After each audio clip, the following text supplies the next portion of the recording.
დღეს ვისაუბრებ ასეთ თემაზე. უკეთესობა ვაქციოთ ნორმად. ღმერთის სურვილია მუდმივად ვიცვლებოდეთ უკეთესობისკენ, რადგან როცა ჩვენ ხვდებით უკეთესი, ჩვენს გარშემო სამყაროც ხდება უკეთესი. როგორ მინდა ახლა ამ მოგზაურობაში წაგიყვანოთ. შეხედეთ. ღმერთი 7 დღე ქმნიდა, თუმცა თეოლოგები ამაზეც კი კამათობენ, ახლა თუ იმას ამბობთ, რომ ერთი დღე 1000 წელიო, თუმცა ჩვენ ვიცით, რომ ღმერთი 7 დღე ქმნიდა. მოდი იმასაც გაგახსენებთ, მეგობრებო, ახალი აღთქმა როგორ აფასებს ამას, ღმერთმა არარსებული რაც იყო, თქვა და არსში მოვიდა, იფიქრეთ. ესე იგი, თქვა და წარმოიქმნა. თქვა. შეხედეთ მის შესაძლებლობებს. არ იყო არაფერი, თქვა აღმოაცენოს მიწამდა დაიფარა მთელი დედამიწა მწვანე საფარით. არ იყო ცხოველები, თქვა წარმოშვას და წარმოიშვა. არ იყო წყალში თევზი, თქვა წარმოშვას. ანუ ღმერთი არის ის, ვინც სიტყვით არარსებულიდან არსად აქცევს. იფიქრეთ. თუმცა თუ გონება გადაგეწევათ, რა უნდა იფიქროთ, რა უნდა მიხვდეთ. ეხლა დაუკვირდით. ის ქმნიდა და ყოველდღე ამბობდა, კარგია, კარგია, კარგია და როცა დაასრულა, თქვა რომ კარგია, მოეწონა ქმნილება. რა მოხდა შემდეგში? თავი ვეღარ გაართვა თავის საქმიანობას. ერთი ფილმი არსებობს, ყოვლის შემძლე ბრიუსი, კომედია არის. გექნებათ ეგ ფილმი ნანახი. ღმერთს საყვედურობს ეს კაცი, მერე ღმერთი გამოეცხადება და ეტყვის, ეხლა შვებულებაში გავდივარ, შენ გნიშნავ ღმერთად და აბა ერთი რისი გამკეთებელი ხარ, გააკეთეო და ესე მთელი კომედია არის ამაზე აგებული, როგორ აურდაურებს ყველაფერს, მოსპობს ლამის სამყაროს. ეს ცნობილი მსახიობი ჯიმ კერი თამაშობს ამ ფილმში. და იქ ეს სანამ ღმერთი გადასცემდა ან ძალაუფლებას, ღმერთი არის გაბრაზებული და სამსახურიდან გააგდებენ იმ დღეს და სამსახურიდან მე კი არ უნდა გავეგდეო, შენ უნდა გაგაგდონო, იმიტომ რომ შენ საქმესო ვერ ართმევო თავსო, ღმერთს ეუნეო. მეგობრებო, რა მოხდა იქ? ღმერთმა ვერ გაართვა რამეს თავი, არა. ადამიანმა ჩაიდინა ღალატი. ეხლა ნუ დაიწყებთ ქრისტიანებო იმას, შეიძლება გაწუხებთ ეს აზრები, მაგრამ თუ ღმერთმა იცოდა ასე ეკნა, არ გაეკეთებები, არ გინდათ ხალხო, ეს ბავშვური მსჯელობა არის. მე იმის მტკიცება მინდა, რომ არასოდეს ღმერთი არ ყოფილა რეგრესის ღმერთი, ან მომხრე რეგრესისა, ან შეგუებადი რეგრესისა. და სადაც ადამიანმა ღალატი ჩაიდინა, იქვე ღმერთმა აღთქმა გამოანთავისუფლა ხსნელის მოსვლის შესახებ. სადაც დაინახა, რომ მთელი სამყარო ცოდვაში იწვა, როგორც თქვი, იქვე ღმერთმა რესტავრაცია მოახდინა. ახალი თაობა წარმოშვა. მართალი თაობა წამოაყენა კვლავ და კვლავ. რჩეულიერი გამოარჩია. რატომ? ტერიტორიაზე დაასახლა. რატომ? მათი პროგრესი უნდა მომხდარიყო სამყაროში. აბა თქვენ როგორ ფიქრობთ, რა აზრი აქვს ამას, რა აზრი აქვს ტაძარს, რა აზრი აქვს რჩეულერს, რატომ წამოიყვანა ტყვეობიდან, რატომ შეიხვალა აღთქმულ მიწაზე, რატომ იფიქრეთ, რატომ? ეს არის ღმერთის სურათი, ეს არის ბიბლიური სურათი, ძვირფასები. როცა ჩვენ ხვდებით უკეთესი, ჩვენს გარშემო სამყაროც უკეთესი ხდება. ეკლესიას ერთ დღეში არ მოუხდენია გავლენა. მე ეს წინა კვირასაც ვახსენე, იფიქრეთ, უნდა თქვენი გონება უნდა ვავარჯიშო ძლიერად. ეკლესიის სტარტი იყო წარმოუდგენელი, ერთ ოთახში ეტეოდა იესო ქრისტეს მოწაფეები, ერთ ოთახში, ზემოთვალში. ერთ ოთახში დაეტია ყველა მისი მოწაფე, როცა ისინი სულიწმინდას ელოდებიან. ეს იყო სულ მისი ჯარი, არმია. საზოგადოება მათ დასცინოდა. იესოს დასცინოდნენ, ხელმოცარულ ლიდერად ახასიათებდნენ ძვირფასებო. ეთამაშებოდნენ მის სასამართლომდე, მანამდე თქვენ როგორ ფიქრობთ, მეგობრებო, რომ მის უკან რომ 100,000 კაცი მდგარიყო, ისე კი ვერ მოექცეოდნენ. ადამიანის ფსიქოლოგია ასეთია. და თქვენ როგორ ფიქრობთ, იესო ხელმოწარული იყო, რომ წავიდა ასეთ პირობებში? არა, მან ზუსტად ის გააკეთა, რაც უნდა გაეკეთებია. რაც ჭირდებოდა, რაც სურდა, ის გააკეთა, დატოვა ხალხი. და ამ ხალხის მეშვეობით, მეგობრებო, დაიწყო პროგრესი. ერთ დღეში ეკლესიას გავლენა არ მოუპოვებია. არც ერთ წელში, არც 10 წელში. 300 წელი ეკლესიას სისხლში აღჩობდნენ. 300 წელი ეკლესია ეტაქვეშეთში ცხოვრობდა, დევნაში, ყლაში, არ ვიცი. კანონგარეშე იყვნენ გამოცხადებული. მაგრამ ის როგორც სამეფოს გაზრდის პრინციპი იზრდებოდა, გავლენას მოიპოვებდა. მეგობრებო, როგორი კერპთაყვანის თქვენ რას ეძახით დღეს კერპთაყვანისმცემლობას? აი მომისმინეთ. მოდი მეც გეტყვით, დაგიდასტურებთ. კი ბატონო, ის კერპთაყვანისმცემლობა არის, რასაც ჩვენ ვხედავთ ჩვენს გარშემო, მაგას რა თუნდა ლაპარაკი. მაგრამ არ ვარ მომხრე მაგ უაზრო კამათებისა, ჩხუბისა, რაღაცის მტკიცებისა, და ზოგი ისე შეეჩვია სხვანაირი, აღა გამოვლენ, ჩაწერენ ვიდეოებს და არიქა და უკრავენ ტას, ღმერთმა გაკურთხოს ძმაო და ეს მოცემულობა არის, შენ რა ნაბიჯ დგავ. ჩვენ რას ვაკეთებ? ჩვენ გვინდა ერთმა შენმა სიტყვა მოიტანოს ფურორი? გიჟი ხარ შენ მაშინ. ერთ სიტყვი და გინდა რომ ყველა მოინანიოს და ადამიანები ასე უთხარი და არ გაიგონა და ხალხო თქვენ შვილებს რომ ზრდიდით, ასე ზრდიდით?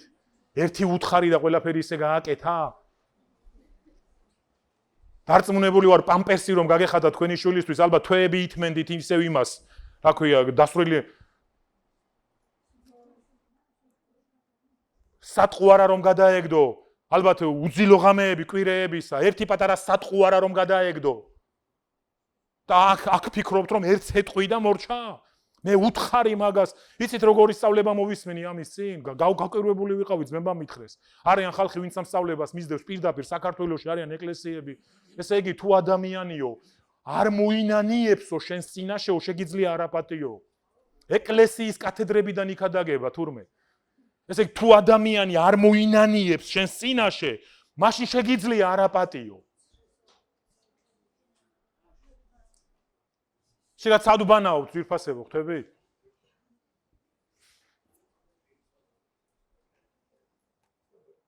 სამყარო უკეთესი ასე ხდება. ეკლესიას აქვს მიცემული, ეკლესიას მარილი ეწოდება. ეკლესიას სინათლე ეწოდება ძვირფასებო. მან 10 წუთი კი არ უნდა ანათოს. შენ შეიძლება ფიქრობ ეხა დამიჯდა ელემენტი და რა ვქნა 10 წუთი გავკაჩე. არა, უნდა დაიმუხტო. ეკლესია ის ადგილია, სადაც იმუხტები, რომ ისევ წახვიდე და ისევ გაანათო. ნოე იტანჯებოდაო, დაითვალეს ვიღაცამ 120 წელი კიდობანს აშენებდაო. ხალხო ეს არის წინასწარმეტყველური სურათი, 2 დღეში ან 1 კვირაში ან 3 თვეში რომ მოსულიყო წარღვნა. ნოეს სული არ დაიტანჯებოდა, ეცოდინებოდა რომ ასია. ის მართალი იტანჯებოდა უმართლო ხალხში, ლოტი რატო იტანჯებოდა? მაშინ ღმერთი ეტყოდა, გამოდი კაცო, მათ რა გინდა, მე წაგიყვან ისეთ ადგილზე, სადაც ბოროტება არ იქნება. ხალხო, გაახილეთ თვალი. ღმერთმა აქ მოგვათავსა და ამაში საწუწუნო არაფერი არ არის, ეს იცოდე. ჩვენი სინათლე იმაზე მეტია, ვიდრე სიბნელია. დაიჯერეთ, ჩვენში კი არ არის ეს სინათლე. ეს ღვთის სინათლეა, ძვირფასებო. ეს ღვთის სიცოცხლეა, ზოე სიცოცხლე, ზოე, სიცოცხლე, უხვის სიცოცხლე, იოანეს 10:10. ღვთის სიცოცხლეა, ძვირფასებო. ამას ვერაფერი ვერ დაძლევს. მაგრამ ეს გაგება გვჭირდება, სასიცოცხლოდ მნიშვნელოვანია ამის გაგება, გაპრაქტიკება. რადგან ეს არის ღვთის გეგმა და ჩანაფიქრი, რომ უკეთესი გახდეს სამყარო, პროგრესი გამოჩნდეს. და ეკლესია უნდა იყოს ფლაგმანი ამ ყველაფრისა, ჩვენი უკეთესობა სამყაროს აუკეთესებს.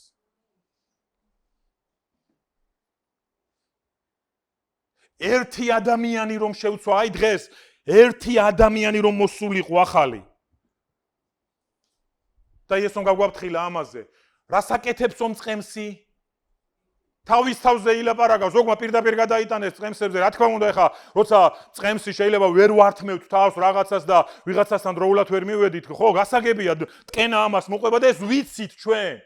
მაგრამ საუბედურო ის არის, რომ ხშირ შემთხვევაში აი როგორ ვთქვა, არის მომენტები, როცა არაფრის შეცვლა არ შეგიძლია, სანამ ეკლესია არ იქნება გამართული, სანამ გვერდით არ გეყოლება, შენ უნდა წამოწიო, შენ უნდა იბრძოლო, შენ უნდა იშრომო, ერთგული ადამიანები, რომლებიც შეგცვლიან, ჩაგანაცვლებენ, იმიტომ რომ არავინ არ არის სუპერმენი, ამის წინ მულტფილმს წავყარი თვალი, სუპერმენი, აბა, ვიღაცა ხიდიდან ვარდება სუპერმენი, ვიღაცა სუპერმენი, მერე სუპერმენი წავა და აირევა ყველაფერი იმ ქალაქში. ღვთის გეგმა ასეთია, მეგო, ეს უნდა ღმერთს, ეკლესია ამაში უნდა გაყვეს უფალს. უკეთესობა. აი რომ მოვიდეს ის ერთი ადამიანი. ყველანი მეგობრებო, კვირადღე რომ მომზადდეს, აქ იცით რამდენი ადამიანის შრომა არის საჭირო? აი აქ რომ მოვიდეს ერთი და დაბრკოლდეს, იესომ თქვა, ერთი ღმერთი ისეთია, რომ ერთისთვის სწავლა და დატოვებს 99-ს. და მე ეს არაუკეთესობის სინდრომი ეკლესიაში, ავტოპილოტის სინდრომი. საშუალოდ კეთება ეკლესიაში. ხელს უშლის იმას, რადგან გელაპარაკა ამ სინათლეს აბრკოლებს. ღმერთი ეს არის სინათლე, ღმერთი ეს არის გავლენა, ღმერთი ეს არის პროგრესი, არა რეგრესი. და ღმერთს უნდა რომ ეს ხალხი რომ ყავს, მეგობრებო, აქ მოხდეს ეს ყველაფერი. აქ გამოჩნდეს ის საუკეთესო. აქ იყოს ის მაღალი სტანდარტი, იმიტომ რომ იქ ვერ ხედავს. რომ გაგიცნო ვიღაცამ და პირობითად ხარ ხელოსანი ან სტილისტი, მას უკვე დამახინჯებული აზროვნება აქვს. ხალხო, აი ჩვენ ახლა რო ვაშენებთ, ხო? მართლა გულწრფელად გეუნევით ხალხო, ვინც მივიყვანეთ.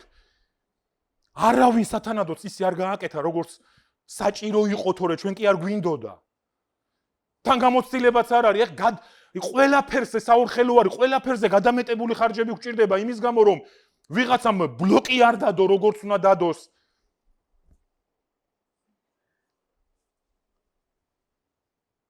და ეხლა ნახე მოვიდა აქ ადამიანი, გაგვიცნო ჩვენ. ხალხო, არავის არ გეჩხუბებით, შესაძლებელია ასე ცხოვრობთ კიდევაც, გამიგეთ სწორად რისი თქმა მინდა. ეკლესიაში ეს ერთეულები კი არ იყვნენ, ეკლესიაში ეს გამონაკლისი, ეკლესია ასე უნდა ცხოვრობდეს. ეს ღვთის მოთხოვნა არის, ამას აქვს გავლენა. თორემ როცა დე ფაქტო ეხლა ჩვენი განაცხადია, სხვა არის და საქმე სხვა არის, ამას ყველა ამჩნევს, იქ რომ შედიხარ, ის გეუნება, მე ყველაზე საუკეთესო ვარ, იმასთან რა გინდაო. პირდაპირ ასე მითხრა, მე ერთმა ხელოსანმა, ახლა იმასო კი არ ვაგვლანძღავ, მაგრამ არ იცისო რა, ესე მითხრა და აი ასე დღეში ჩამაგდო იმან, ვინც ეს მითხრა. ეს გასაგებია ძვირფას, ან და შეიძლება გონია რომ კარგად ვაკეთებ, მაგრამ საზომი თქვენი არ უნდა იყოს, გესმით? საზომი თქვენი არ უნდა იყოს, საზომი ღვთიური უნდა იყოს, როგორც გინდა რომ მოგექცნენ, ისე მოეკეცი, როგორი მომსახურებაც გინდა მიიღო, ისე მოემსახურე. ახლა ის ერთი რომელიც შემოვა, ის ახალი რომელიც მოვა, გადაწყვეტილებას იმის მიხედვით მიიღებს ვირფასებო. მერე იმ კაცივით ჭიჭიკიას რო ვიღაცა ბავშვი დადევდა, შარვალი გაქვს გარღვეულიო და რო ვერ მოიშორად, გელათი წადინახე შვილო, გელათიო. მერე ჩვენ გვიჩდება, მე რას მიყურებ? შენ გაგიჩდება განსა, მე ნუ კი მაკვირდები. არა ვირფასებო, ისინი იმას ხედავენ, რაც უნდათ რომ დაინახონ, თვალები ექნებათ გაფაციცებული დაინახო. ამიტომ ეკლესია ამის დემონსტრირებას უნდა ახდენდეს. მოუმზადებლობაში მეგობრებო არ არის ღმერთი პირდაპირ ვიძახი. უშრომელობაში არაფერი ესაქმება ღმერთს. უპასუხისმგებლობაში ღმერთი არ არის, საშუალოობაში ღმერთი არ არის, პირდაპირ გეუბნებით ამას.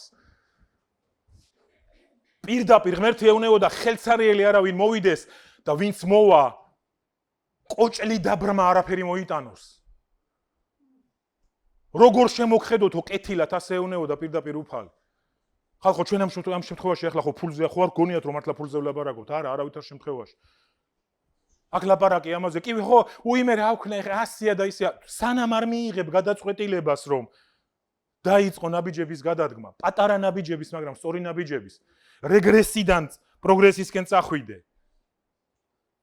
მე როცა მეკითხები რამდენ საპირებ, მე თუ მკითხავთ მეგობრებო, სიამოვნებით ჩამოცილდებოდი 100 კილოგრამს. ნახოთ რა გამომივა, ნახოთ რამდენზე გავქაჩავ, მოდი ასე ვთქვა. რამდენ საპირებ. 3 კილო რო დავიკელი ჭკუაზე არ ვიყავი, მაგრამ არ გავჩერდი. ხვდებით, ეს იმდენად დიდი ზეწოლა არის, იმიტომ რომ ბევრჯერ ყოფილა, ქონია ასეთი მომენტები, დამიწყია, გავჩერებულა, მეწავსვლა. ეხლა მოდასავყევი თქვენ გონიათ ესთეტიურად ვაკეთებ არავითარ შემთხვევაში, იმის გაცნობიერებით ღმერთო, რომ ნამდვილად არ მინდა გულისწამლებით დავდიოდე. ნამდვილად არ მინდა გიპერტონიკად ვიქცე 52 წლის ასაკში. საჭესთან მეძინებოდეს. ქალაქიდან ქალაქში ვერ გადავაადგილდე. 52 წლის ასაკში ვერ გავართვა თავი იმას, რაც ღმერთმა უნდა რომ ჩემი მეშვეობით გააკეთოს და იგივეს გეუნებით თქვენს. იგივეს გეუნებს. სხვა ამაში არანაირი ესთეტიკა არ არის. ცოლმა კი არ გავომაგდო სახლიდან, რაც გავხარ ამ ხელა გახთიო. მარტო ეს არის, გოდ გინდ რელიგიურად ჩათვალეთ, ახლა სხვა არაფერი ხალხო, ღმერთო ამბობ, ადამიანებს ცოცხალი მაგალითები ჭირდებათ. ადამიანებს მოლაპარაკეები არ აკლიათ, მაგალითები ჭირდებათ, ისტორიები ჭირდებათ. რომლებიც მოვლენ დაიტყვიან, აი ასე გავაკეთე, ასე ვაკეთებ, აი მოვთოკე, ვაჯობე, აულაგმე.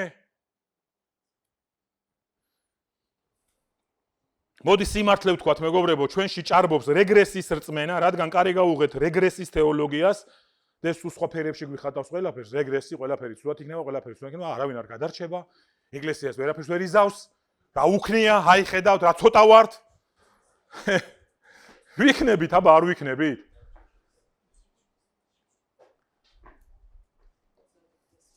ერთი პატარა იუმორი, ცოტა განგვტვირთავთ.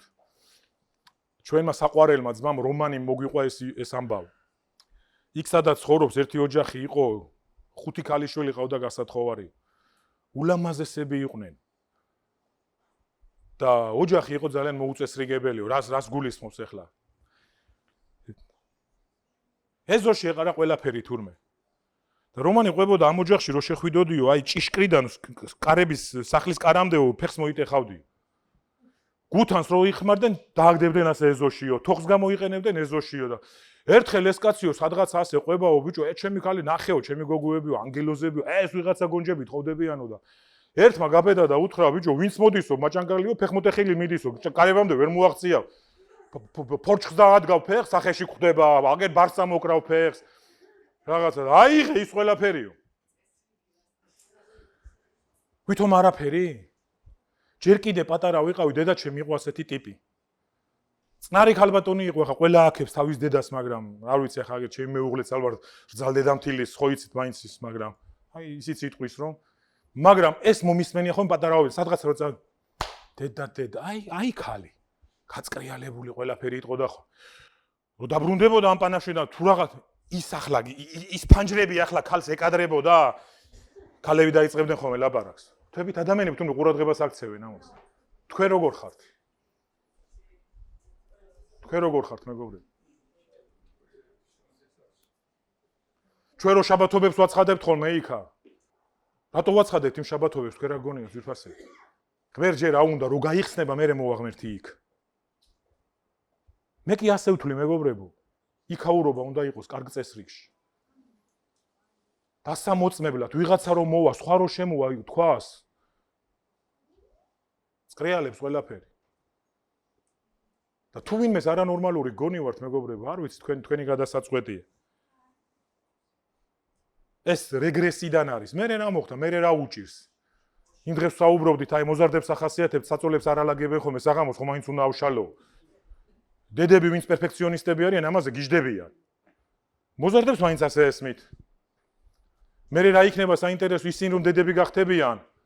ანამ საერთოდ მოდე ეგრე იქნება რომ საერთოდ აღარავინ აღარ ალაგებს ლოგინს. მაგრამ ჩვენნაირ თაობასთან იმათ უგართულება ექნებათ. თებშები რა პრობლემა არის? ეყაროსო ერთად დავრეცხავ მე 30 თებშია უკვე ნიჟარაში. და რო ვეღარ იპოვა მე უკვე სამზარეულოში და თავისუფალი თევზი კი გარეცხა მე იძულებულია. ეს ყველა სახში ხდება თითქმის. ნორმალურია, ეხლა კითხავსო მე.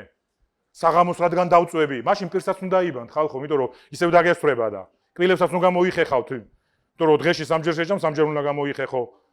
რაზე ვლაპარაკობთ, ხვდებით? რა თუნდა დალაგება? რა თუნდა ამას გაკეთება? პავლე მოციქული ადგა და სოციალური ჯგუფი არ გამოტოვა, მეგობრებო, ნახეთ, მონებზე ილაპარაკა, დიდრებზე ილაპარაკა, მონებზე ილაპარაკა, დამქირავებელზე ილაპარაკა, დაქირავებულზე ილაპარაკა. სოციალური ჯგუფი არ გამოტოვა პავლე მოციქულმა. და იცით კოლასელებში საბოლოოდ რა თქვა? ყველა, რასაც აკეთებს და იმდენად დააწვრილმანა ეს საკითხი, თქვა, ჭამ, სვამ, თუ სხვა რამეს აკეთებ, ყველაფერი აკეთებ უფლის სადიდებლად. ეხლა ადექი თქვენ და მithარგმნეთ ეს მუხლი.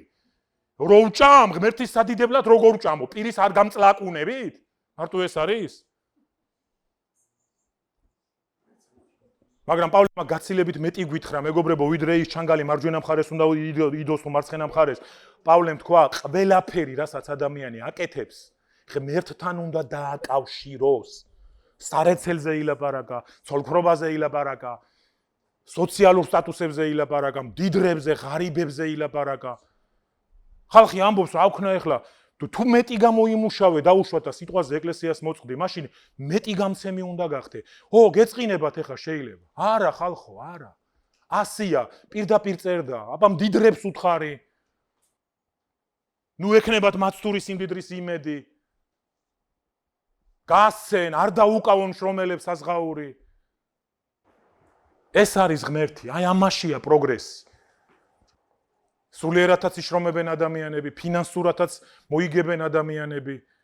მაგრამ უნდა იცოდნენ, რომ აი ამ პროცესის მონაწილეები უნდა იყვნენ. ეკლესია სავსე უნდა იყოს რწმენით, არა იმ რეგრესის განცდით, იმედით, რომ ღმერთს სურს და შეუძლია კიდეც ყველაფერი უკეთესობისკენ შეცვალოს. ჩვენს ღმერთს სურს და შეუძლია კიდევაც ხალხო.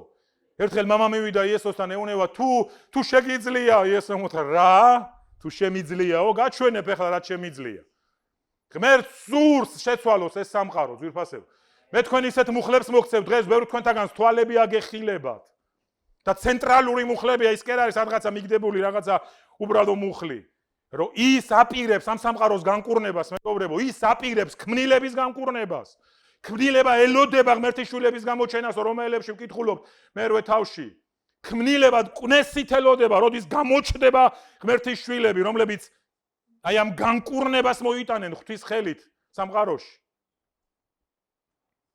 ეკლესია, რომელიც ამას გაიგებს და ამ სულისკვეთებით იმოქმედებს, დიდ ცვლილებებს მოიტანს წუთის სოფელში და მას ვერავითარი გარემოება ხელს ვერ შეუშლის. ამის ნერთქადაგებას უსმენდით ეგრევე გამოვურთე. ეშმაკიო ეხლაო განსაკუთრებულად გაძლიერდაო და გამოვურთე. ვინც არ უნდა იყოს სახელი და გვარები. ეხლა ის არის განსაკუთრებულად ძლიერიო. ეს სწორედ იმ რეგრესის თეორია. რეგრესის თეორია ხსნის ამას ასე. ახლა ყველაფერი ისე, ყველაფერი უკან წავა, ეკლესია განდგომილი იქნება, ლაოდიკია იქნება. ეს არ არის ბიბლიური სურათი. თუ ადამიანები რამეს აფუჭებენ და აფუჭებდნენ, ღმერთი ყოველთვის პასუხობს ამ ყველაფერს პროგრესით, გაუმჯობესებით. ღმერთს არ დაუკარგავს სადავეები, მეგობრებო. მე წაგიკითხეთ წინამსახურებაზე გამოცხადებიდან მუხლი ვიხილე, იოანე არის გაოგონებული ვიხილე. უამრავი ხალხი, რომლის დათვლას არავის შეეღო და ვინ არიან ეს ხალხი, მე ხო არავის ვიცნობდი. ელიასავით მე კაციც არ ვიცოდი თუ იყო ღმერთი ევნებოდა 7000 კაცი მყავდა მარტო ამ პროვინციაში.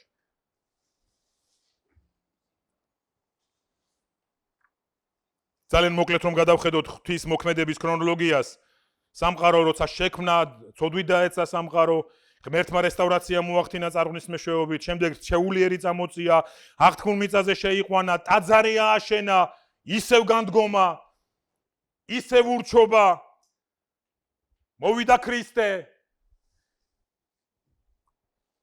გადმოიღვარა სული წმინდა, იშვა ეკლესია, აი პროგრესი. ეკლესია პასუხია ყველაფრისა, მეგობრებო. ეკლესია არის ინსტრუმენტი. ძლევამოსილი ინსტრუმენტი, ასე უნდა შეხედოთ. ეკლესია ზაღად ბუნკერი კი არ არის, სადღაცა ჩაძვრეს. ეკლესია არის ინსტრუმენტი ყოვლისშემძლე ღმერთის ხელში. ამიტომ სამყაროს იმედს უწოდებენ ეკლესიას. დიახ, ეკლესია არის იმედი ქვეყნიერებისთვის. დიდება იესოს. ერთი რამე უნდა იცოდეთ, რომ ღმერთი სპონტანურად არ მოქმედებს, მეგობრებო. ეს სპონტანურად ჩვენ მოქმედებთ ხოლმე. ეხლა რა ვქნა, ასე ვიზავ, ახლა ისე ვიზავ. ღმერთი არ მოქმედებს სპონტანურად. მან ყველაფერი თქვა, რის გაკეთებასაც ის აპირებს. და ამას ვენდობით ჩვენ. ესაია 46:9 გაიხსენეთ უწინდელი დიდი ხნის წარსული, რადგან მე ღმერთი ვარ და არ არის სხვა, მე ღმერთი ვარ და არ ვინ არის ჩემი მსგავსი, დასაწყისიდანვე ვაცხადებ დასასრულს და უძველესი დროიდან იმას, რაც ჯერ არ მომხდარა, ვამბობ, ჩემი განზრახვა აღსრულდება და ყოველ ჩემს სურვილს აღვასრულებ. ეხლა ვიღაცა მეტყვის, ჩემს სურვილებს რა უყო? მიუსადაგე ღმერთის სურვილებს და აღსრულდება შენი სურვილები. რომ ღმერთმა თქვა, ყველა ჩემს სურვილს ავასრულებ. უიმე ძალები არ მყოფნის, უიმე პუტინს ვერაფერი მოუხერხე, უიმე ბუშ ვერაფერი გავაგებინე. ნაბუქოდონოსორს ღმერთმა ბალახის ჭამა დააწყებინა, ხალხო. საქონლად გადაიქცა კაცი. ვინ იყო ნაბუქოდონოსორი? ამობდა, აი ღმერთი ვარ, ტახტი მაქვს. ვინ არის შემნაირი? და ღმერთმა ზედა მოისმინა 7 წელი საქონელი ვითი ცხოვრებ. რო გავიდა 7 წელი გონება დაუბრუნდა ამ კაცმა რა თქვა იცით? უფალია ღმერთი, ის იძახოთ. უფალია ღმერთი, კანონებს წერდა. მთელ სამყაროს უთხარით, იაჰვია ღმერთი, მის გარდა არავინ არ არის. ნაბუქოდონოსორი მჩხილიც არ არის მისი. აი ასეთი ღმერთი გვყავს ვირფასები. და თან ვიძახით გუშინ დღეს და უკუნისამდე იგივიაო. ამიტომ უბრალოდ კი არ უნდა დავეთანხმოთ, რომ ღმერთს ყველაფრის უკეთესობისკენ შეძლება შეუძლია. სურს არამედ მთელი ეკლესია ამ საქმით უნდა იყოს დაკავებული. ეს არის გამოწვევა. დაკავებული უნდა ვიყოთ ამ საქმით. რასაც ვაკეთებთ, ყველაფერი საუკეთესოდ უნდა ვაკეთოთ, არა საშუალოდ, არა კარგად, არამედ საუკეთესოდ. რამდენიმე მუხლი, ლუკა 10:42 მოინიშნეთ, წაიკითხეთ. საჭირო კი მხოლოდ ერთია, მარიამმა უკეთესი წილი აირჩია, რომელიც ვერ წაერთმევა. ადამიანებს მარიამობა ურჩევნიათ იმ თვალსაზრისით, რომ მართა ვირივით მუშაობდა იმ დროს იქ. აქეთ ქათამი ჰქონდა ტაფაზე, იქით ბადრიჯანს ნიგოში უნდა ამოესვარა. ეს ახლა შიერი რო ვარ, იმიტომ ვლაპარაკობ, ასე ხო ხდება? ხო. დაუკვირდით ახლა ნახეთ. ზოგს გონია რომ მარიამმა ესე სიზარმაცე ყოფილა კარგი. ის რაც მარიამმა აირჩია, მეგობრებო, ასე ჩანს.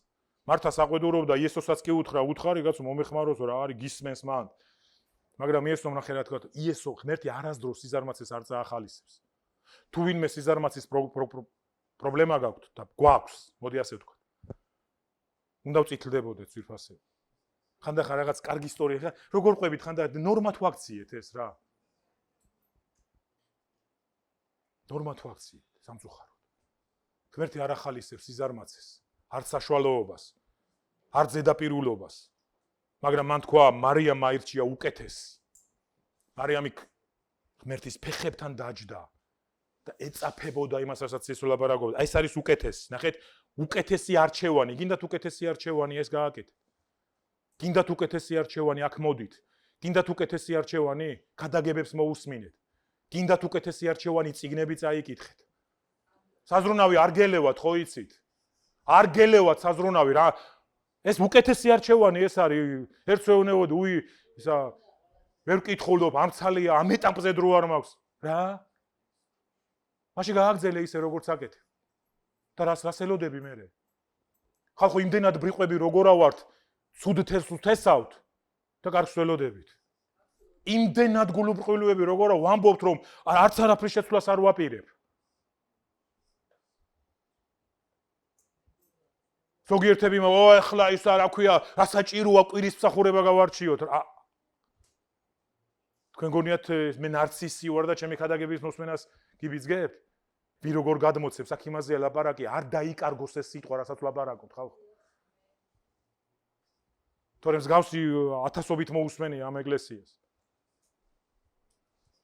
ებრაელთა 11:4 რწმენით შეწირა აბელმა ღმერთს კაენისაზე უკეთესი მსხვერპლი. ნახეთ.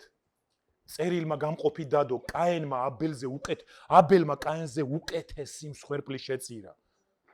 ვინ აკეთებს ამ დასკვნებს? ეს ვინც დაწერა იქ არ იყო. ხუთწიგნეული მოსეს ეკუთვნის, მაგრამ მოსე როდის დაიბადა, თქვენ წარმოვიდგინეთ. 100 წლეულების შემდეგ, როცა ეს ხდებოდა და ვინ უთხრა მოსეს, რომ აბელის მსხვერპლი უკეთესი იყო კაენისაზე? ხომ არ გეეჭვებათ ღმერთისა, რომ ღმერთი ჩაერია, ღმერთმა მისცა ეს გამოცხადა, იმიტომ რომ მოსეს არ უცხოვრია ხალხო ამ დროს, მოსე 100 წლეულების მერე დაიბადა. და ნახეთ, თუ ასე უჯერა, რომ წერილი ღვთისმსულიერია, ღვთისმსულმა გაუცხადა მოსეს, რომ ღმერთის თვალში აბელის მსხვერპლი კაენის მსხვერპლს ჯობდა. აჰა, თურმე ღმერთი აფასებს? თურმე ბრმა არ ყოფილა, ხვდებით? იქ ხორცზე და ბოსტნეულზე კი არ იყო, ვეგეტარიანულზე და თუ ვეგანურზე თუ რაღაცაზე, იქ ლაპარაკი ის იყო, რომ ამ კაცმა მთელი გული ჩადო, რაც გააკეთა. მე ამას გირჩევთ, მეგობრებო, მე გულის ჩადება ვისწავლე. მე არ ვამბობ, რომ ამ საკითხში სრულყოფილი ვარ. მე გიმოწმებთ ხოლმე ამას 22-23 წლის უკან დავიწყე ამ პრინციპით ცხოვრება, 80% ცხოვრება. არ ყოფილა კვირა დღე, არ ყოფილა მომენტი, როცა მე მისთვის მისაცემი არ მქონია წინასწარ გამზადებული და გადადებული. არ ყოფილა, ღმერთმა გამომცადოს, არ ყოფილა ასეთი მომენტი. და იცით რატომ ვირწმუნე, რომ ღმერთი აკვირდება? რა არის ეს ჩემთვის ეს მსხვერპლი, რამეს ნიშნავს? თუ არა ეგრე მათხოვარი რო შემხვდება, ხო იმასთან ბოდიშებს არ ვიხდი 20-იანს ვიპოვი, თეთრიანს 20-იანს მივწევ, 5-იანს ვიპოვი, შეიძლება 5-იანზე მართლა დაგარტყას თავში რაღაცა. მაგრამ ღმერთის წინაშე ვდგავარ, მან მითხრა, მან მასწავლე ეს პრინციპი, მსხვერპლი, საუკეთესო.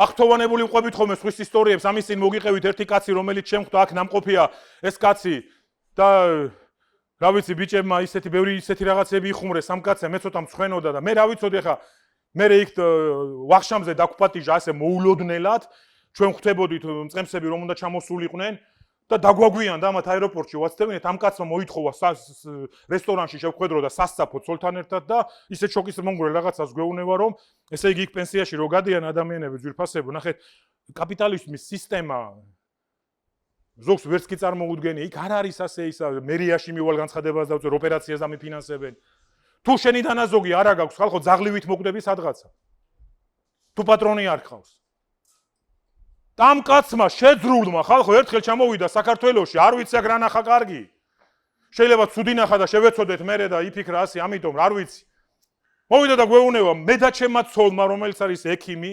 გადავწყვიტეთ მთელი ჩვენი საპენსიო დანაზოგიო შევწიროთო თქვენი პროექტისთვის ცრემლები მომდიოდა რო ვიჯექი ხალხო ვიღაცა კაცი რისკავს იქ და თან შვილი სურათი მაჩვენა თირკმლის დონორი ჭირდებოდა და იმხელა ფული ღირდა საკუთარი თირკმელი მიცა ამ 35 კილოიანმა კაცმა და ამ დროს ნახე როცა შვილს 38 წლის 36 წლის შვილს თირკმელი ჭირდება მისდით დანაზო არ ვიცი ცოლმა რატო არ ჩაარტყა თავში როცა ეს უთხრა ჩვენი საპენსიო ფონდიო იქ მივცეთო ხო ხვდებით მეგობრებო ქალი იტყოდა კაცო ჩვენი შვილი ასე დღეშია და როცა მაილსმა კითხა ცოლ შენი აზრით მაინტერესებს მთელი გულითო ასე გვინდაო ღმერთმა ასე ჩაგვიდოო ვილოცეთო დაგვიმოწმა უფალ მე ვფიქრობდი ხალხო ჩვენთან დამავიწყდა არ მახსოვდა არ ვიცოდი ნამყოფი არ ვარ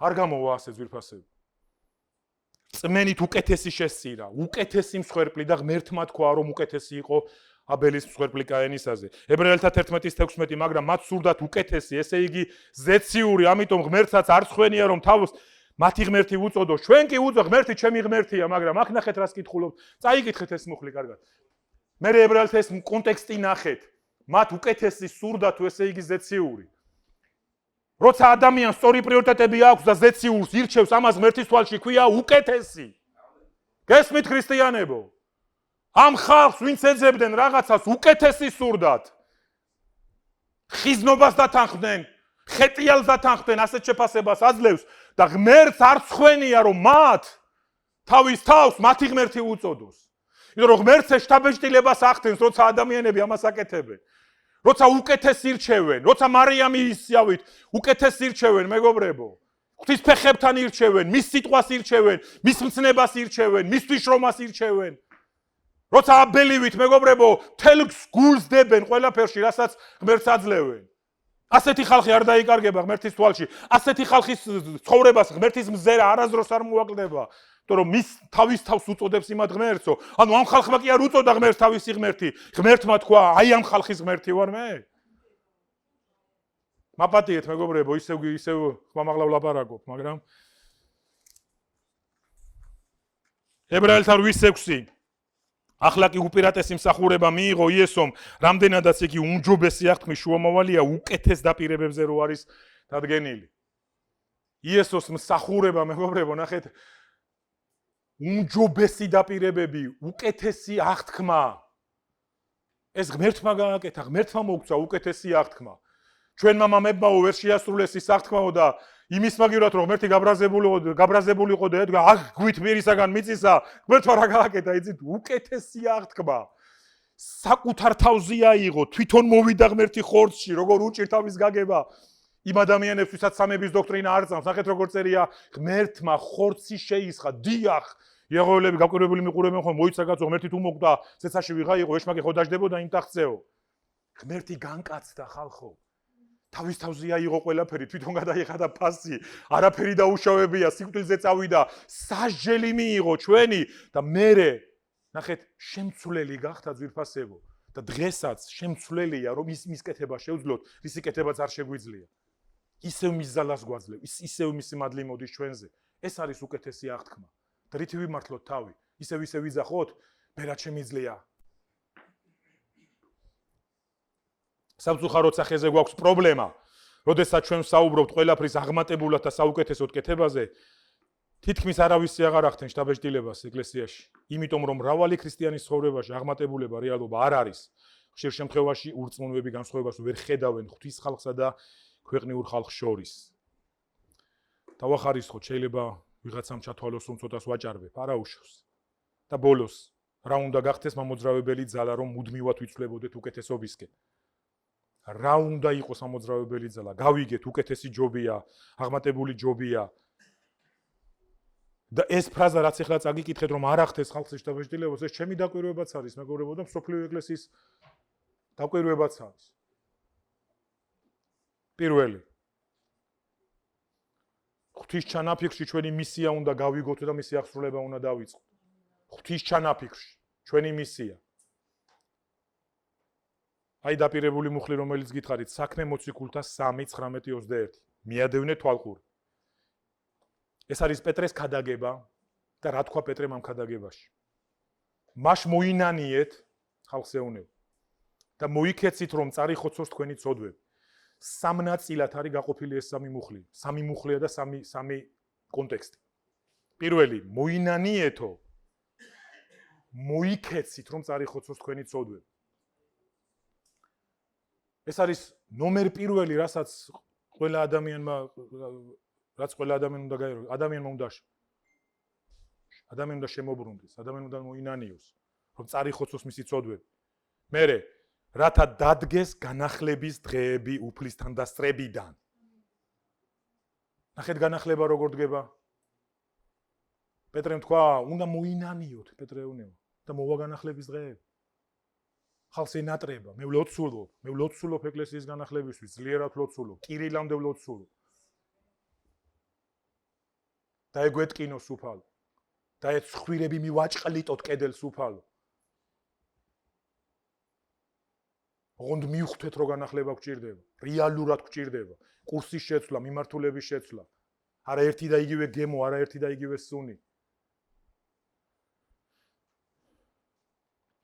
რათა დადგეს განახლების დღეები უფლისთან და სწრებიდან და მოგივლინოთ მან იესო ქრისტე თქვენთვის წინასწარ დადგენილი. მეგობრებო, იესო უკვე ამაღლებულია, კარგად მიაქციეთ ამას. აქ პეტრე იმაზე კი არ ლაპარაკობს, რომ იესო მოვა ცოდვების სახსნელად. არა, იესო ამაღლდა, გახსოვთ წინამსახურებაზე რა ვთქვით, მამის მარჯვნივ დაჯდა. ეხლა პეტრე ისევ ამას ეხება და ის ამბობს, როცა განახლების დღეები დადგება და სამყაროში მერტი იესო ქრისტეს მეორედ გამოაგზავნეს. გახსოვთ როგორ ვილაპარაკეთ ამაზე? წინამსახურებას, რომ ის დაჯდა მამის მარჯვნივ. და ეკლესიამ ეხლა მისი მტრები უნდა დაამარცხოს აქ. ის ასეთ ფონზე დაბრუნდება. ის არ დაბრუნდება განდგომილი ეკლესიისთვის. გაიხსენეთ ეს ქადაგება, გაიხსენეთ რიგო გამარჯვებული ეკლესიისთვის, მისიონერული ეკლესიისთვის, წმინდა ეკლესიისთვის, წმინდა საპატარძლოსთვის, ასეთი ეკლესიისთვის დაბრუნდება ქრისტე. იესო ქრისტე თქვენთვის წინასწარ დადგენილი, რომელიც ზეცამ უნდა მიიღოს, ვიდრე ყველაფერი აღდგებოდეს. ამას მიაქციეთ ფრაზას ყურადღება. ზეცამ უნდა მიიღოს, ვიდრე ყველაფერი აღდგებოდეს. დაუკვირდით, ამით რა თქვა პეტრემ? მე წაგიკითხავთ აზრობრივ თარგმანს.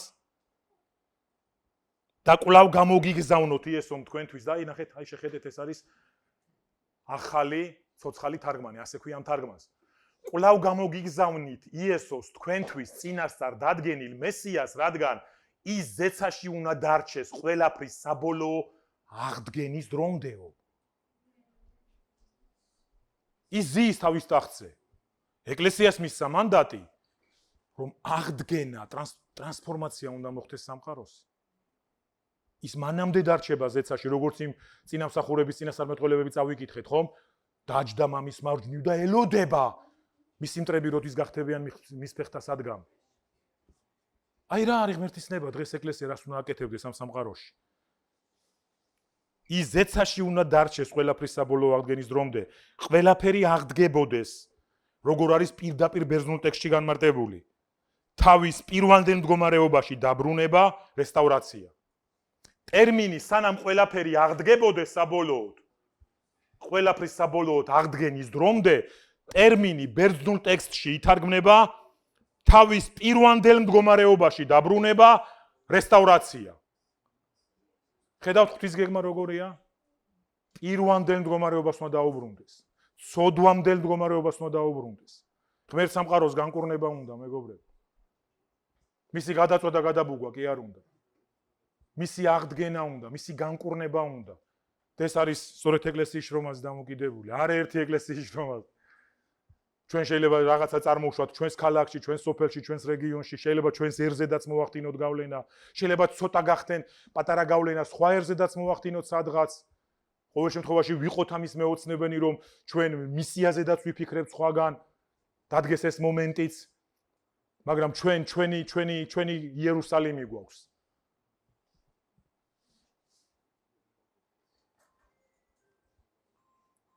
თუ კარგად ვერ გავერკვევით რა მისია გვაქვს, მაშინ ხედვაც გვექნება მცდარი და მოქმედებაც ფუჭი. რა ვთქვით? რა უნდა გავაკეთოთ იმისთვის? რა უნდა იყოს ჩვენი მამოძრავებელი ძალა, რომ მუდმივად ყოველ ვიცლებოდეთ უკეთესობისკენ? ღვთის ჩანაფიქრში, როცა ჩვენ მისიის გაგება შეგვიძლია, რომ ჩვენ მეგობრებო ამისთვის ვართ განწესებული, რომ ეს ყველაფრის აღდგენა რაც უნდა მოხდეს, სანამ იესო მამის მარჯვნივ ზის, სანამ იესო სამეფო ტახტზე ზის, მეგობრებო, სწორედ ეკლესიის ამ პროგრესისკენ სულაში, ეკლესიის უკეთესობისკენ სულაზე არის გამავალი. ნახეთ მეგობრებო, სამეფოს ძეებს და ასულებს უწოდებს სახარება ქრისტიანებს. რამდენი მეტი იქნება სამეფოს ძე და ასული, იმდენად სხვანაირად იქნება სამეფო წარმოდგენილი. რამდენადაც ბევრგან შეაღწევს სახარება, მეტი სამართლიანობა მოვა ყველგან. ექიმები, ადვოკატები, მოსამართლეები. რამეს დაუჯერებელს ვამბობთ? ეს სული საზოგადოებას, ასე იკურნება საზოგადოება, მეგობრებო. თუ ესენი არ იქნებიან, ბოროტი ადამიანები დაიკავებენ. უღმერთო ადამიანები დაიკავებენ. ისინი მიიღებენ კანონებს. და თქვენ გონიათ 5 წელიწადში შეიძლება ეს ყველაფერი ან 3 წელიწადში? არა. ჩვენ თაობას ჩვენ საკეთებელი ვაკეთოთ. ერთი ასეთი სიტყვა წავიკითხე. მეც როგორი ტიპი ვარ, იცით, მეც ყველაფერი მინდა ჩქარა. აი დატურით ესეთი ვარ. და ღმერთი მაბალანსებს ახლა ამ ბოლო დროს განსაკუთრებით. ერთი რაღაცა ფრაზა წავიკითხე, ძალიან მომეწონა და ავიტაცე. ერთი კაცი ამბობს, თუ ჩემს ცხოვრებაში ვერ მოვესწრები იმას, რომ ისი მიღწევაც მინდაო, შემდეგ თაობაშიო. დაველოდები, რომ შემდეგი თაობა ყველაფერს გავაკეთებ იმისთვის, რომ შემდეგმა თაობამ გააკეთოს ის, რაც მე ვერ შევძელიო. ძვირფასო თანამსახურებო, წავიდეთ ამ გზით, მომყვებით ამაში? თუ ქვაქვაზე არ დარჩენილა? თუ არ განვითარდებით? თუ არ გინდათ განვითარება, არ გინდათ რომ ხელი შეუწყოთ ადამიანებს, არ გინდათ რომ ახალგაზრდები, რომელსაც ალმაცერად უყურებთ ხოლმე, ესენი რისი გამკეთებლები არიან? თუ სხვანაირად შევხედოთ? თუ სხვანაირად უთხრათ? ანუ მე რომ რასაც შეიძლება დაუშვათ, რაც მე მინდა რომ ვერ მივაღწიე, ვიწყებ უკვე, როგორც დავითმა გააკეთა, ღმერთმა უთხრა, შენ ვერ შეძლებ, შენ ვერ გააკეთებ, ეს კაცი არ გაბრაზებულა, გვერდზე არ გამდგარა. ისტორიაში გვყავს გიორგი მესამე, ძალიან ცუდი მეფე იყო. ვინც ისტორია იცით. ძალიან ცუდი მეფე იყო. აი, ასაკიც არ ქონდა არაფერი, მიატოვა მეფობა, იყო გულგრილი, ატარებდა დროს, ქეიფობდა, ნადირობდა. ეს არის ყველაზე ცუდი მაგალითი. ხვდებით მეგობრებო? ეს არის ყველაზე ცუდი მაგალითი, როგორ არ უნდა იყოს წინამძღოლი, როგორ არ უნდა იყოს პატარა მსახურების ხელმძღვანელიც კი. აქ ძალიან გვიჭირს. აი ამ ესტაფეტაზე ფიქრი. მომავალზე ფიქრი, იმიტომ რომ ჩვენ ვაკვირდებით, უყურებთ საინფორმაციო გადაცემებს, ვართ მიშტერებული კომპიუტერის ეკრანებს, უკანასკნელი წამები, კოლუმბია წყალმა წაიღო. გადმოვთეთ მეორე არხზე. კომეტა უახლოვდება დედამიწას. გადავთეთ მესამე არხზე. შავი ჭირი მოდის, გადავთეთ ახალი ეპიდემია და ფოკუსი მოვაშორეთ იმას, რასაც ღმერთი ამბობს. და გადავიტანეთ ამ გიჟურ ამბებზე, ხალხო. ამიტომ აღარ უჯერა შემდეგი 50 წლის, აღარ ვიხედებით 20 წლის იქით, აღარ ვიხედებით. იმედია გამიგებთ. თუ ასე გინდათ გააკეთოთ ჩემს მიმართ. თუ გავერკვევით კარგად რა მისია მოგვცა ღმერთმა ეკლესიას, ვიმოქმედებთ ამ მიმართულებით. თუ არა და ხედვაც მცარი გვექნება და მოქმედებაც ფუჭი. ფუჭი მოქმედება. როცა ადამიანები თვითნებურად ცვლიან ცხოვრების ღვთიურ მიზანს, ტრაგედიების გამოწვევა შეუძლია. აღარ შეცვალოთ ცხოვრების მიზანი თქვენ ჭკუაზე. ტრაგედიებს მოიტანს. სულ 4 პატარა მაგალითს. კაენმა ფოკუსი გადაიტანა ძმაზე და მოკლა. ნახეთ, აბელმა უკეთესი მსხვერპლი შეწირაო და კაენმა თქვა, ამან რატო უნდა მაჯობოსო, დაიმარტო ხელა და მოკლა. აი ნახეთ, როცა ჩვენ ვცვლით ჩვენ შკუაზე. ჩვენ ვცვლით. არ ყავდა ალბათ დამრიგებელი, კაენი არ არის შენ. აბელი არ არის შენი მტერი, ვიღაცას რო ეთქვა. ადამიანი არ არის შენი მტერი. რამდენ ბრძოლას მოაგვარებდა, რამდენ კონფლიქტს გადაჭრიდა ეკლესიაში, მეგობრებო, ამის გაგება არ გადაიტანო ფოკუსი თვითნებურად. მეც არ მცხვენია თქმა, იმპულსური ადამიანი ვარ. ჩემნაირი ადამიანისთვის ძნელი არ არის კონფლიქტის წარმოშობა. და იცით რა მიჯდება საკუთარი იმპულსურობის მოთოკვა? ჩემი გულის პრობლემები მე ვფიქრობ აქედან არის. მე პირდაპირ მითხრა იმ ექიმას საუბარში, რა პროფესიის ხარ მეუნეოდა, რამე სტრესები გაქვს, არ უნდა გქონდეს მსგავსი ტიპის პათოლოგია ის მეუნეოდა. იმიტომ რომ არ ეწევი, არ სვავ არაფერი. იმიტომ რომ აი ხო არის ხომ მიმაქვს თუ არა ყველაფერი. მეტყობა არ ვიცი, მაგრამ ყველაფერი, აი ყველაფერი, ყველა პატარა წარუმატებლობა, ყველა პატარა იქ შეუსაბამოვა მშენებლობაზე, ყველაფერი ძლიერად მექვს გულთან. და მინახავს ასევე ასეთი ტიპის გაუგებრობები, შენ ასე იფიქრე ჩემზე, ხალხო, სად მივდივართ? ვინ რა იცის, ვინ რა იფიქრა?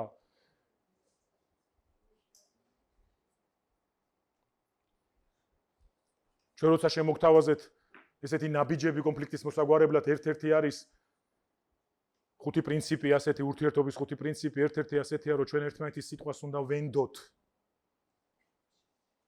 რასაც შენ მეტყვი, მე ამ სიტყვას ვენდობი. შეიძლება დავზარალდე, მაგრამ ურთიერთობის გადარჩენა თუ გვინდა ასე უნდა ვიმოქმედო.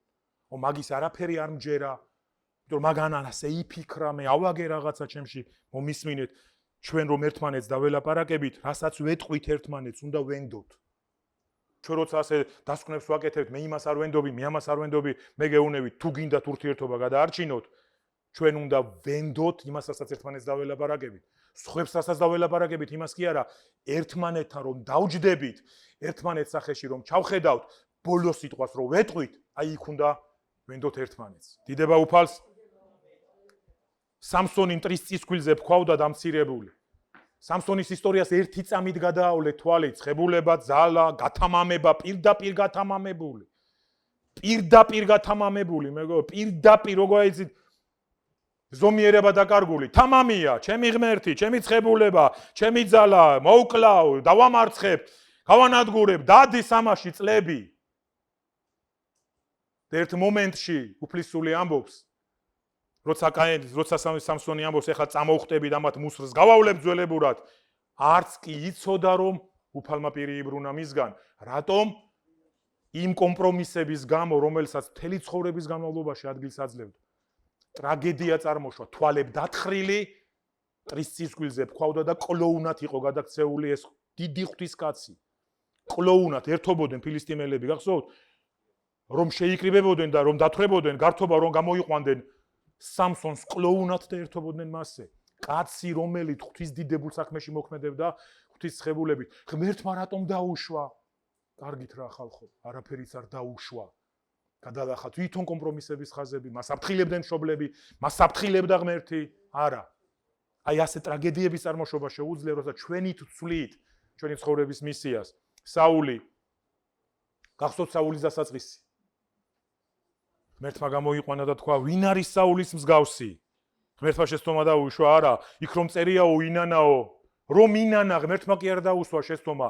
საულმა, მეგობრებო, თვითონ გადაწყვიტა, შეეცვალა თავისი ცხოვრების მისია თვითნებურად და დავით დასდევდა მოსაკლავად მთელი ცხოვრება იმის ნაცვლად, რომ არავით არის საფრთხე დავითისგან მას არ ქონდა. დავითი თვითონ ეუნეოდა, ძაღლი ვარ შენს წინ, ძაღლს დადევ, მე შენი ერთგული ვარ, მე შენი მსახური ვარ, მამა ხარ ჩემი, მე შვილი ვარ შენი. არა მეგობრებო, შეცვალა რა გაგება და იონათანს ეუნეოდა, შენ მე მკვიდრე უნდა იყო, შენ დავით არათო ძმაკაცობ. ნახეთ როგორ აურია მტერმა ტვინი, მეგობრებო. მოიძულა და მთელი ცხოვრება ყველაზე ერთგულ კაცს დასდევდა. და იუდა არის კიდევ საუკეთესო მაგალითი, იუდამ ქრისტე გაყიდა და თავი მოიკლა. ის იყო მოციქული, ის იყო რჩეული. რაკნა თვითონ შეცვალა თავის ცხოვრების მიმართულება, თავის ცხოვრების მისია, შეუშვა გულში წყენა, შეუშვა გულში გულის თქმა. წავიდა, ივაჭრა, გახსოვთ რომ წავიკითხეს რამდენიმე კვირის უკან, რამდენს მომცემთო რომ იესო ჩაგაბაროთ. აი მისი ტვინი რაზე იყო მოწყობილი.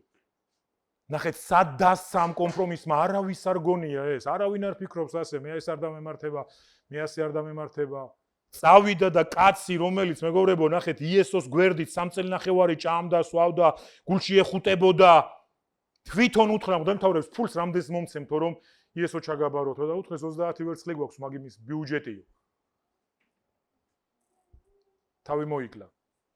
მოციქულმა დაამთავრა თავის ცხოვრებას და ეგეც არ აკმარა მეგობრებო თავის მამ საშინელმა ნაბიჯებმა წერია გასკდა. მისი ნაწლავები მოიფანტა. მეორე ეს არის ღვთის სიყვარულის გამოცხადება. ძალიან მალე დავამთავრებ. ღვთის სიყვარულის გამოცხადება. რა ნაბიჯები უნდა გადავდგათ იმისთვის რომ ამ სულისკვეთებაში ვიმოქმედოთ. პირველი ვთქვით ღვთის მისიის გაგება. მეორე ეს არის ღვთის სიყვარულის გამოცხადება. ღვთის ჩვენ და მის სიყვარულის შემეცნება ჩვენშიც აღძრავს საპასუხო სიყვარულს და მოქმედებას. მუხლებს აგიკითხავთ მეგობრებო, რომელიც ძალიან ისეთი ძლიერი მუხლებია, 1 იოანეს 4:19, ჩვენ გვიყვარს იმიტომ რომ პირველად მან შეგვიყვარა. მე ამას სულ ვიმეორებ. რატომ იცით ცანი რომ ჩემში ვერ აღმოვაჩინე რაღაცა წყარო, რაღაცა წერტილი, რაც ესე გრძნობაში პირდაპირ გიждები ღმერთზე. ვერ აღმოვაჩინე. მიყვარს ცოლი, მიყვარს შვილი, გიждები შვილიშვილებზე. არ მჭირდება ჩემი თავი ვოვარჯიშო ამაში. აი ესია. არ მჭირდება რომ ხედავ ჩემ შვილიშვილებს რომ შემოდიან. გული იხსნება. მაგრამ პირდაპირ გეუნევით ეხლა ეს თუ დაგაბრკოლებთ არ ამგონია. მე ჩემ თავში ვერ სადუნახე პირდაპირ ასე რომ აი ღმერთო გიждები შენთვის არა. ეს სხვა დისციპლინის თემა არის. და ნახეთ იოანემ თქვა ჩვენ გვიყვარს იმიტომ რომ პირველად მან შეგვიყვარა. მე მივხვდი მე ვიწყებ მის შეყვარებას იმ გამოცხადების ფონზე რომ მან შემიყვარა, მან ასე კეთილად მომექცა, მან ასე გააკეთა და ასე ნელ-ნელა მისხალ ჩემში ეს წამოშობს საპასუხო გრძნობას, საპასუხო რეაქციას. აი ეს არის წერილის აზრი. იოანე 14:23 მიუგო იესომ და უთხრა, ვისაც ვუყვარ ვარ, ის დაიცავს ჩემს სიტყვას და მამაც შემით შეიყვარებს მას, ჩვენც მივალთ და მასში დავიდევთ ბინას. შეხედეთ რა მარტივად, ვისაც ვუყვარ ვარ, ჩემს მცნებას დაიცავს. ადამიანი რომელიც მის სიტყვას არ იცავს, არ უყვარს. მე ნუ მომჩერები ხართ, იმიტომ რომ მოიცა კაცო შეიძლება ვერ ვიცავ მის სიტყვას, მაგრამ ღმერთი როგორ არ მიყვარს? მე არ მithქვავს ეს, მეგობრებო. წმინდა წერილმა თქვა ეს. იესომ თქვა, ვისაც ვუყვარ ვარ. ნახეთ, გრძნობა და ჭიანჭველები კი არ ჭირდება. მუხლი მეკვეთება და გული მიმდის კი არა. ვისაც ვუყვარ ვარო, ჩემს სიტყვას დაიცავსო. მამა ჩემით შეიყვარებსო და ჩვენი თანდასწრებაც იქნება მასეო. თუ სიმშრალე გაქვს, თუ თანდასწრებას ვერ გრძნობ, გადახედე, რამდენად იცავ მის სიტყვას. იმიტომ რომ მისი სიტყვის დაცვით მის სიყვარულს ამტკიცებ. შემდეგი პეტრე გიყვარო არ ეს გახსოვთ? 3ჯერ დასმული კითხვა იოანეს 21-ში.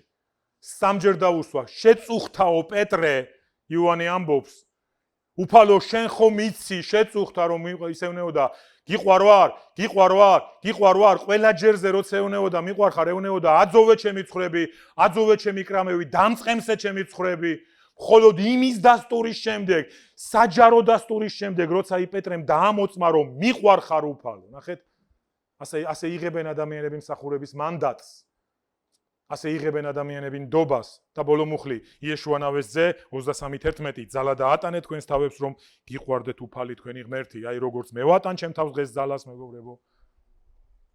როგორც მე ვატან დღეს ჩემ თავს ძალას იმაზე რომ ჭამო ის რაც არ მიყვარს. ნახეთ, ძალა დაატანეთ პირდაპირ წერია თქვენ თავებს რომ გიყვარდეთ უფალი თქვენი ღმერთი. ძალა უნდა დაატანოთ საკუთარ თავს. ძალის ხმეველნი შედიან სამეფოში და მესამე და ბოლო, რა უნდა გავაკეთოთ, რა ნაბიჯები უნდა გადავდგათ, რომ ეს სულისკვეთება გქონდეს, ეს არის უფლის შიში. უფლის შიში. ჩვენ გვჭირდება ბალანსი ამ ორ ძლიერ ჭეშმარიტებას შორის, რაც არის ღმერთის სიყვარული და ღმერთის შიში. ღვთის შიში არის საფუძველი და გზა წარმატებისკენ. საქრისტიანოში ხშირად შეხვდები, ღმერთის არ უნდა გეშინოდეს, კაცო, ღმერთი უნდა გიყვარდეს. ეს არ არის ბიბლიური. ჩვენ უნდა გქონდეს წმინდა შიში და ჩვენ უნდა გვიყვარდეს უფალი. ფსალმუნი 111:10 უფლის შიში სიბრძნის სათავეა, გონიერია ყველა, ვისაც ის აქვს. დიდება მისი მარადიულია. გონიერია, ვისაც აქვს წმინდა შიში. ჩემი ლოცვა თქვენს მიმართ, საკუთარი თავის მიმართ, საკუთარი ოჯახის მიმართ არის ასეთი. წმინდა შიში მიეცი ჩვენს გულებს უფალო. იგავების 19:23. უფლის შიშს სიცოცხლისკენ მიხავს კაცი, კმაყოფილი დაიძინებს და ბოროტება არ ეწევა. 1 პეტრეს 1:17. თუ მამას უწოდებთ იმას, ვინც მიუკერძუებლად ყველა საქმეთან მიხედვით განიკითხავს, მაშინ მოშიშებით გაატარეთ თქვენი ხიზნობის დრო. ნახეთ, პეტრე პირდაპირ ეკლესიას აფრთხილებდა, რადგან ღმერთს უწოდებთ მამას, მოშიშებაში იცხოვრეთ. და ეიდონ ტოზერის ერთი დიდებული ფრაზით დავამთავრებ. ადამიანები, რომლებსაც ღმერთის შიში არ აქვთ, დაყოვნების გარეშე არ ღვევენ ღვთისმცნებებს, რადგან მათ არ ეშინიათ მოსალოდნელი შედეგების. კიდევ ერთხელ წაიკითხეთ, ნახეთ რა თქვა ეიდონ ტოზერმა. ერთ-ერთი ავტორიტეტული ღვთისმსახური იყო ევანგელურ სამყაროში და 50-იან ეკლესიაში განსაკუთრებით. უამრავი წიგნის ავტორია და ერთ-ერთი ავტორიტეტული სიწმინდის მოძრაობის მიმდევარი და ძლიერი მსახური იყო ეს კაცი.